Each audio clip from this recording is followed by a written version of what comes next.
So I want to start tonight with a photograph, or I should say, what's supposed to be a photograph. Earlier this week, Iranian state media published an image of the country's brand new Supreme Leader Mojtaba Khamenei, the man who just took over the most powerful position in the entire Islamic Republic of Iran, and the image was fake. Not fake as in misleading, not fake as in taken out of context, fake as in it was generated by artificial intelligence. A journalist at BBC Verify ran the image through detection tools and found Google's own SynthID watermarks embedded in the picture, which is basically a digital fingerprint that tells you this image was created or altered using AI. A reverse image search showed that the original photo was actually taken several years ago at a pro-government rally, and in the new version, the background and the people around Khamenei had been digitally removed and replaced. Think about that for a second. The Supreme Leader of Iran, the man who is constitutionally the head of state, the Commander-in-Chief of the Armed Forces, the final word on every single decision that matters in that country, and the regime cannot produce a single real, current photograph of him. Here's the thing about that. It's not because they don't have cameras. Iran has plenty of cameras.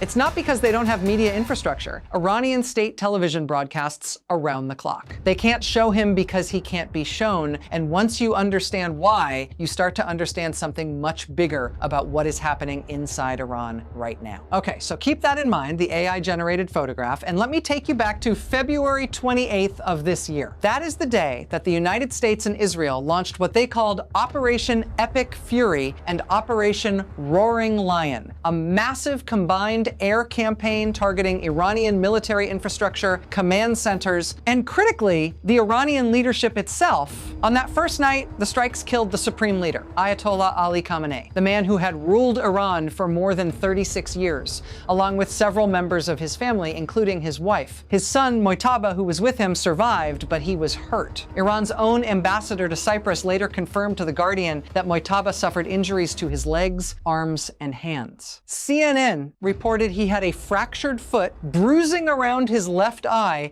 and lacerations to his face. U.S. Defense Secretary Pete Hegseth went even further, saying publicly from the Pentagon podium that the new Supreme Leader is, and I'm quoting here, wounded and likely disfigured. Now, within days, Iran's Assembly of Experts, this is the body of senior clerics that has the constitutional authority to select the Supreme Leader, they chose Mojtaba Khamenei to succeed his father. And I need to tell you something about how that selection happened, because it matters for understanding everything that comes after. You see, Iran technically has two armies, and this is something most people don't know, but it's critical. There's the Artesh, which is the regular professional military, the kind of army every country has. And then there's the IRGC, the Islamic Revolutionary Guard Corps. And notice that name carefully. It says Islamic, not Iranian, because this is not an army built to defend the country. It's an ideological force built to defend the revolution, to protect the regime itself. The regime has always favored the IRGC over the Artesh, always given them more money, more equipment, more political power, because a loyal ideological militia is safer for the Ayatollahs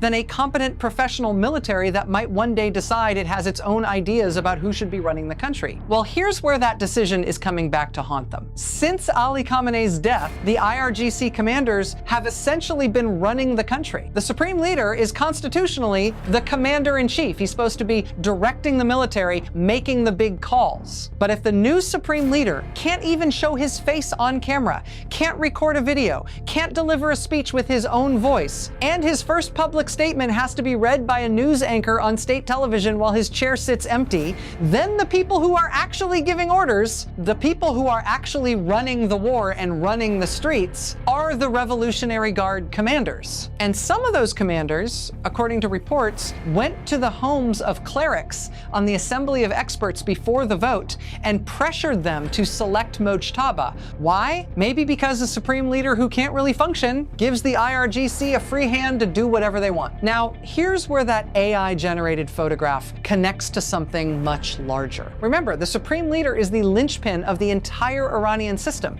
He's the one who keeps the clerics, the military, the intelligence services, and the political establishment all in line. And when that linchpin is absent, when the person at the top is either hidden in a bunker somewhere or lying in a hospital bed or whatever his actual condition condition is, things start to crack. And they are cracking in ways that should genuinely alarm the people running what's left of the Islamic Republic. Let's start with the diplomats. In January, before the war even started, Alireza Jarani Hokmabad, a senior official at Iran's permanent mission to the United Nations in Geneva, basically the deputy head of the entire mission, left his post and applied for asylum in Switzerland with his family. Around the same time, Gholamreza Derekvand, Iran's chargé d'affaires in Austria, did the same thing, also seeking asylum in Switzerland. That was January. And now, since the war began, two more. Alireza Sobati from the Iranian embassy in Copenhagen has applied for asylum in Denmark, and Mohammad Pornajaf, who had served as Iran's chargé d'affaires in Australia, has been granted asylum in Canberra. 4 Iranian diplomats, people who were inside the system, who had access and information and status,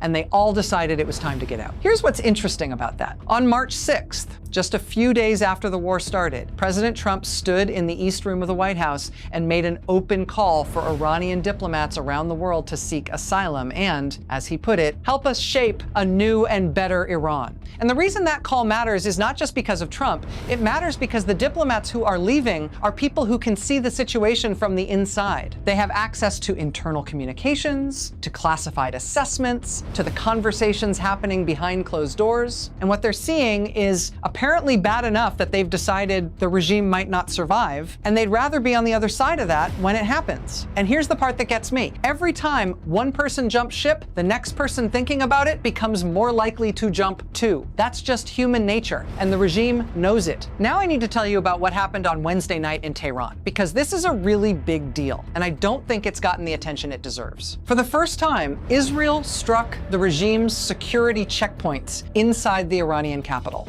Not missile factories, not nuclear sites, not command bunkers, checkpoints, the temporary roadblocks that the Basij militia and police set up on street corners and bridges and highway ramps to control where civilians can go and what they can do. Iran's own state media, through the IRGC-affiliated Fars news agency, confirmed that at least 10 members of the security forces were killed. Other sources say the real number was much higher, potentially dozens killed within minutes. Now, why does that matter? Why are checkpoints significant? Because checkpoints are exactly how the regime prevents people from taking to the streets. These are the same security forces, the same Basij militia members who carried out the massacre of protesters in January. And I need to be very precise about what happened in January because the scale of it is almost impossible to comprehend. When protests broke out across Iran starting in late December, fueled by economic collapse and the plummeting value of the Iranian currency, the regime responded with a crackdown that human rights organizations have called the deadliest in modern Iranian history. On January 8th and 9th alone, according to internal estimates from Iran's own Ministry of Health, at least 30,000 people were killed in just 48 hours. The US-based human rights activists news agency has confirmed over 7,000 deaths by name, with nearly 12,000 more cases still under review. 30,000 people in 2 days. And the people who did the killing, the ones who shot into crowds, who fired from rooftops, who set up those checkpoints to trap civilians in kill zones,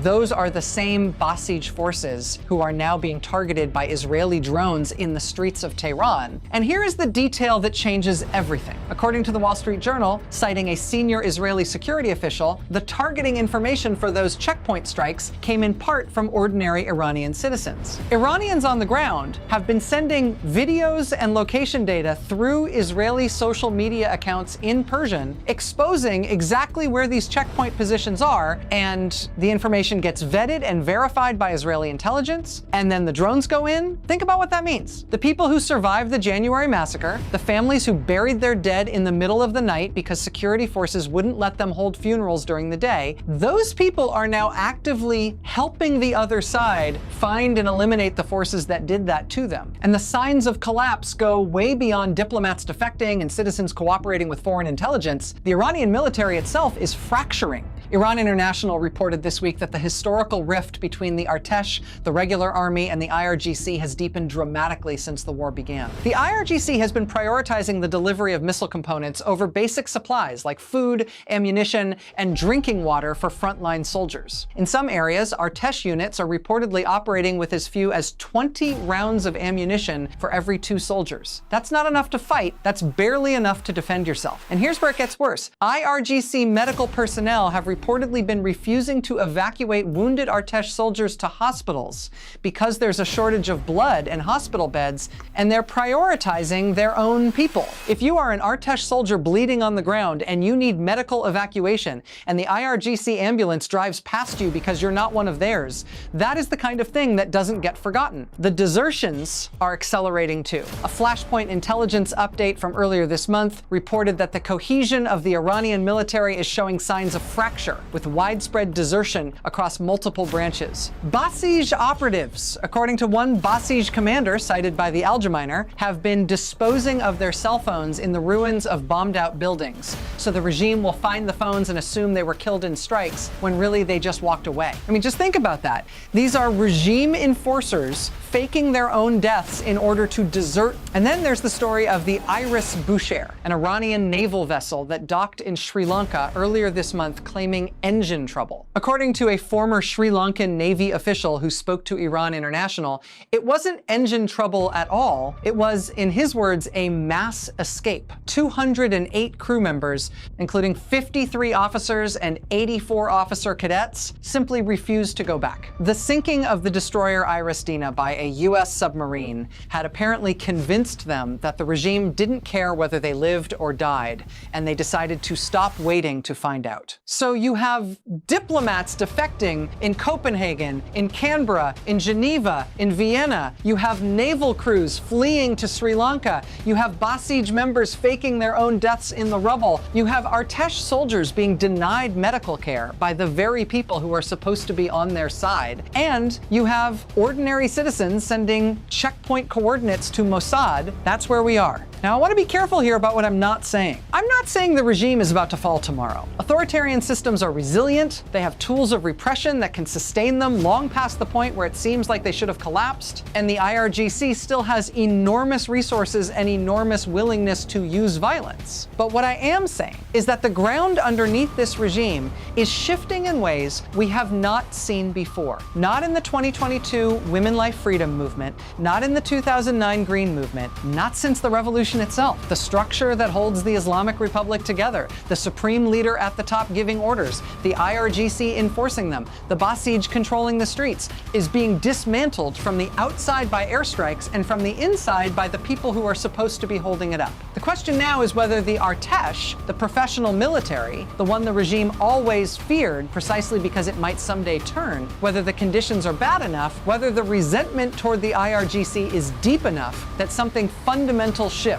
We're not there yet, but the trend lines are pointing in a direction the regime cannot afford. So let me bring this back to where we started. The photograph, the AI-generated image of a supreme leader who cannot be seen, who cannot speak for himself, whose first address to his own nation had to be read by someone else while his chair sat empty on state television. That image, that fake photograph, might be the most honest thing the Iranian regime has produced in a very long time, because it tells you exactly what this government has become: a projection, a simulation of authority where the real thing used to be held together by software because the people can't hold it together anymore. The Iranian people have been through something that most of us cannot imagine. They watched their neighbors killed in the streets in January, they buried their dead under cover of darkness, and now in the middle of a war they are choosing to fight back in the only way available to them, by picking up their phones and telling the world exactly where the people who did this to them are standing. Pay attention to this. Stay with us. We've got a lot more to get to.